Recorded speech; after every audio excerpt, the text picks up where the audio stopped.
Scott's going to show us another aspect of balance, working on his sense of balance in motion now. Okay, Scott, go ahead and sit down. Now on the way up, he's going to have his eyes open. Go ahead. Okay.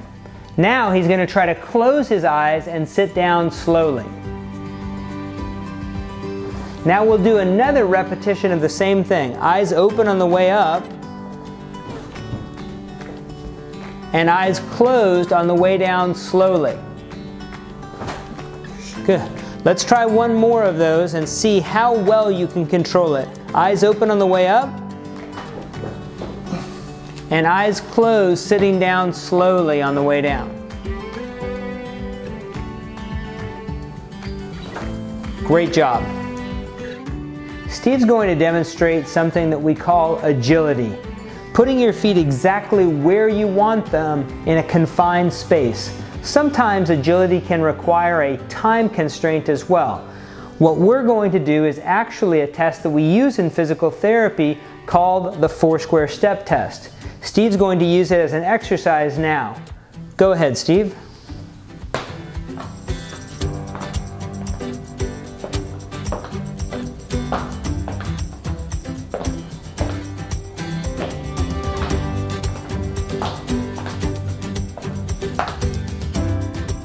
Steve's going to now show us another higher level of dynamic balance. As we showed you with Scott earlier, having him do the sitting to standing and having his eyes closed on the way down, we're adding the element of a cushioned surface underneath his feet. Steve and I know that this is extremely important to work on the actual sense of balance right now, forcing your brain to be able to pick up sensory cues when you don't have any contact with your feet on the ground. Go ahead, Steve. He's done 2 of them with his eyes open, and now he's going to transition to eyes closed.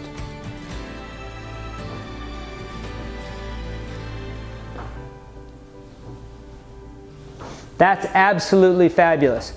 One of the most important things that you need to be aware of about this is that we're actually retraining Steve's brain to pick up sensory cues from some other portion of his body other than looking for cues from his feet that aren't giving him good information.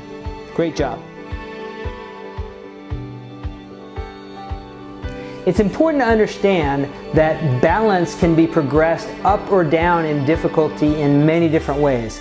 As we've already demonstrated, you can have your head in motion when Jamie was walking earlier. You can be walking on just your ankles or maybe even up on your heels.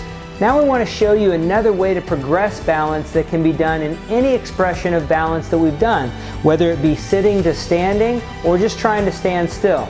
Jamie's going to show us the 4-stage balance test, and you can use this as something that you're incorporating into your balance efforts. Okay, Jamie, let's see stage 1 with feet together. Standing here, we can make this more or less difficult with her eyes closed or open, or her head rotating side to side. The second stage in the 4 stages would be what we call semi-tandem. Feet still together, but one of them is slightly nudged ahead of the other. That's stage 2. When you're in this position, the rear leg is typically the most dominant leg, the one you're relying on. Jamie, go ahead and show us stage 3 there if you would.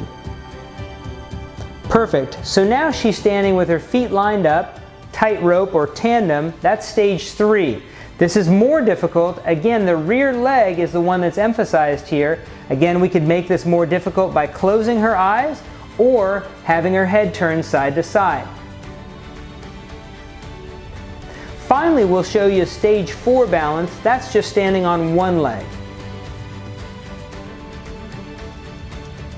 Again, this could be made more difficult with eyes closed. Could be made more difficult still then with your head turning side to side. And you can combine the 2 of those as well. That's perfect.